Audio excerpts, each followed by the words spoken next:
All right, so this part is fun. This is where we get into the nitty gritty. This is stuff that I like a lot. So I've made a series of calculators.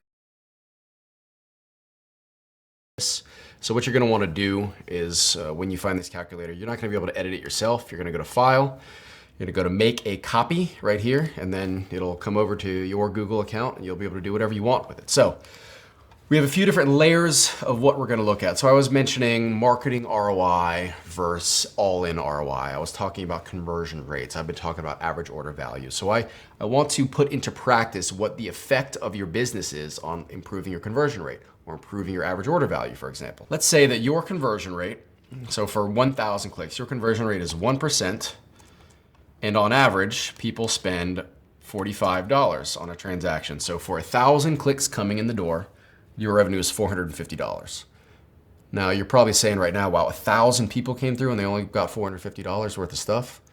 Yeah, that's why some of the stuff can be pretty complicated. So we have there's really three main levers. So these are the three main levers that can affect your e-commerce business. Now there's other following metrics behind that, but these are the three things that you want to affect to increase revenue over time. You want to get more people coming in the door, more clicks. You want to get a higher conversion rate. You want to get a higher average order value. But to create long-term value, there's only so high you can get your conversion rate, right? If you're an e-commerce store. If you can get people to buy on average 2% of the time, you might be able to improve that to 3% by having a more useful website and getting better pricing structures and loading faster. But you're not going to get your conversion rate to 50%. It's never going to happen. Same way with average order value. Your average order value is really just dependent on what you sell, right? And so I can maybe improve my AOV. I can, if my product's $45 and I start bundling some things, maybe I can get this number to $65, really work on it.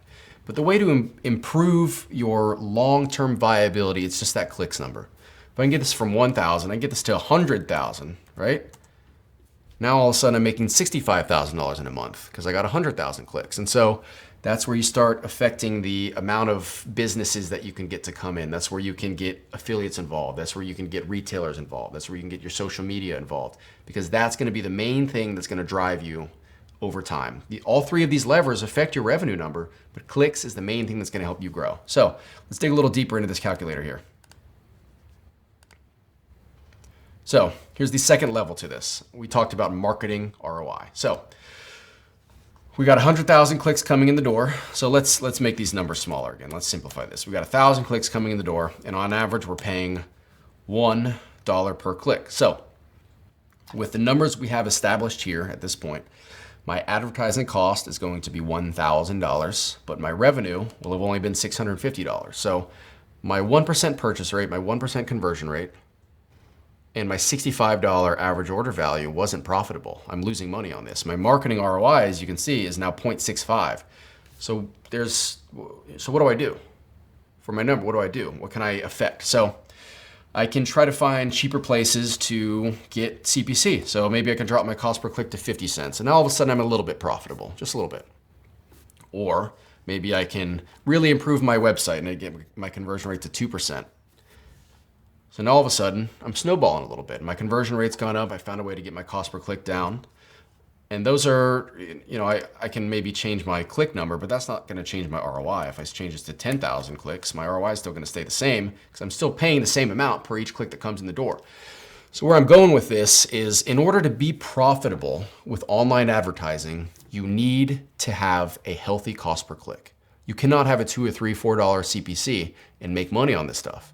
You cannot have a really low average order value and make money on this stuff. So if you're selling a little knickknack, you're selling $18 tchotchkes, it's going to be close to impossible to be profitable for online advertising. So you need to find ways to get a higher average order value. Like I was mentioning before, some of the times that might be simply just charging more for your product. So let's even go deeper into that here.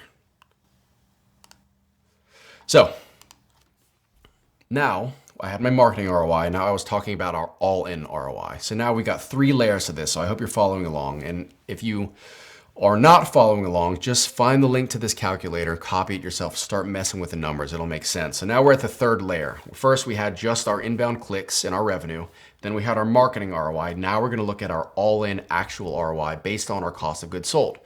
So let's say my margin is healthy. Let's say my margin is 50% on my products and all else here is the same, my actual ROI, that's where I'm actually making money. That's what needs to be positive. So go into this calculator, type in what you think your margin is going to be. If you think your margin is going to be 33%, you think your cost per click is going to be 75 cents, not $75, 75 cents. 0.75. So my 0.75 cost per click and my $65 average order value and my 2% conversion rate is still not profitable for e-commerce. So take this, seriously, take this really seriously. Use this calculator. Okay, well, if my margin is 33%, well, gosh, maybe I just need to make that 45%. That's the only way this is going to be profitable. And my cost per click, maybe I can only go on some really cheap cost per click places. So maybe I don't spend that much money, and I really have to improve my average order value. So I'm going to start drop shipping some products that actually make sense and are going to be profitable. So this number changes to $100. Now, my actual ROI is now positive. So look how misleading that was. My marketing ROI is $4. So I'm saying, oh man, for every dollar that I spend, I'm making $4. But once you really consider your product margin, I'm down to 1.8 as my actual ROI. So it's hard to make money at this stuff, and you got to pay attention to it. You got to have all of your costs in there. Use this calculator to find that. So I've got some other tabs in this calculator as well. So let's talk about margins. All right, so am I scaring you yet? I kind of hope that I am, honestly, because a lot of people waste a bunch of money doing online advertising. So I'm scaring some sense into you to not jump feet first into that and say, oh my gosh, my marketing ROI was 3-to-1. I make it so much money, because you might not be. Here's another useful tool. We're going to plug in what our margin is on a product, and it's going to give us what our break-even ROI has to be. So let's say you got a really tight margin on your product. And if you're good at math, you'll start noticing these are just inverse of one another. So if I have a 10% margin on my product, I have to be getting a 10-to-1 marketing ROI in order to break even. To break even, I have to be getting a 10-to-1 ROI. That's very difficult to do. So you say, okay, Brad, I understand what you're saying. I'm going to raise my prices. We're going to go to a 20% margin. You still need to be a 5-to-1 ROI. So you can probably start seeing how these are the inverse of one another. Because when I go to 25% margin, it's going to be a $4 break-even ROI. To the point that I get to a 50% margin. So if my product costs $10 and I sell it for $20, all of a sudden, all I need is a 2-to-1 return on ad spend. So that's where I'm trying to tell you that the margin of your product can open up a lot of doors for you. If I can, let's say, it's some low dollar stuff, but I can get to a 66% margin, all of a sudden my break-even ROI only has to be a little over $1.52 or a little over $1.50. So margin can make or break your whole business. So do not compete on price. Last but not least here, I have a cost per acquisition calculator. This one is just a little more fun. The margins are going to be far more useful for what you need to do. But let's say I just want to know what my cost per acquisition is. So how much money did I spend on advertising? I spent $2,000 on my ads and I got 10 conversions. So my cost for each acquisition is $200. That's not very healthy at all, right?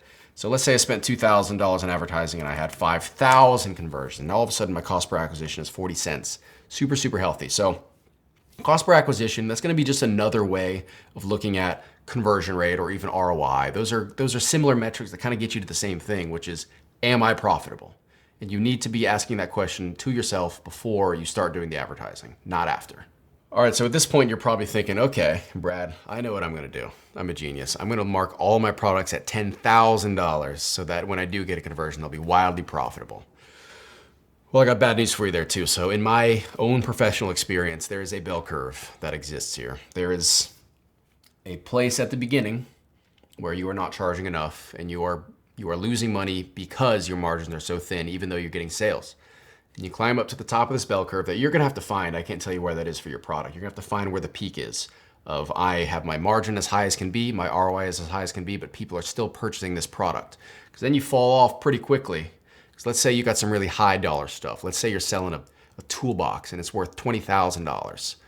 The amount of customers that you're gonna get is gonna be almost non-existent. So you're not gonna have an ROI there either. So find your way to the top of this peak and use these things how you will. I wanna just guide you. I really don't wanna scare you, I don't, but I wanna guide you in the right direction. You need to even decide if paid ads are gonna be the right thing for you. Because what we're gonna walk through is we're gonna walk through paid social. We're going to walk through affiliate marketing. I just walked you through SEO. So maybe for your brand, if you do have tight margins, Maybe SEO and content is the right thing for you and paid ads isn't even the right thing to do. I want to inform you here with all the different options that you have to drive traffic to your company so that you can pick which one is going to give you the most long-term growth. So this is just one of your options.